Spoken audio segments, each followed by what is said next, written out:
My last point to make here is that the truth, which is the standard, the authoritative standard of righteousness, does not stand afar off in bright shining glory, blinding us.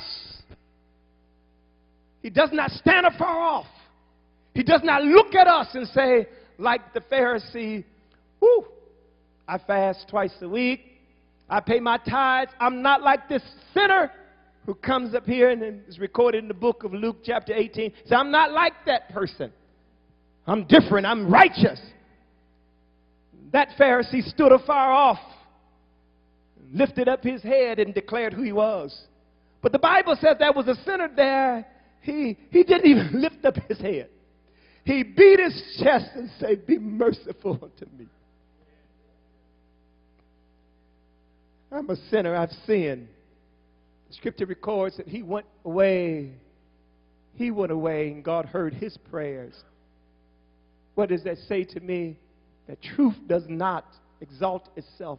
It does not stand afar off and blind others by saying, I am great, look at you.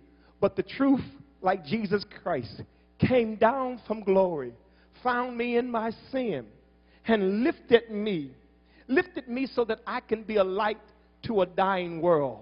That's what the truth always does. If you ever encounter the truth from my mouth or from anybody's mouth, the truth will always lift you. It will convert you, but for the place of bringing you to another place in God. It will cause you to come out of what you're in. But it has the intent to lift you, to raise you, to cause you to be who God made you to be. Elder Stallings asked me a simple question earlier this morning.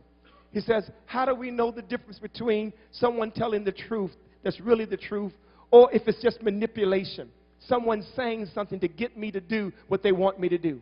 And I said to Elder Stallings, as I say to you, the truth will always make you free. It does not bind you up. It takes the limitations off you so that you can be who God made you to be. The reason why I tell you the things that I tell you, it is not good for you to run around and be messed up in sin, whether it's sexual sins or whether it's addictive sins or whatever the sins are. That's not good for you. And I tell you that truth because those things bind you. You may slip because I'm not going to be coming to your house figuring out what you're doing at your house. May never get a word of knowledge about what you do. But that stuff will mess you up. It will mess you up. It's not good for your life. It's not good for your life to be a liar. It's not good for your life to cheat. It's not good for your life to run around committing adultery, fornicate. It's not good for your life. It's not good for your life not to pray. It's not good for your life not to come to church. It's not good for your life not to study the Word. It's not good for your life. So what the truth does, it tells you these things so you can be free to go forward. Experience the life that God intends for you to have. The truth has come this morning to lift you up and tell you you're better than that. You're better than anything that the enemy has brought to your life. You are fearfully and wonderfully made. Tap somebody on the shoulder and say, I thank God for the truth.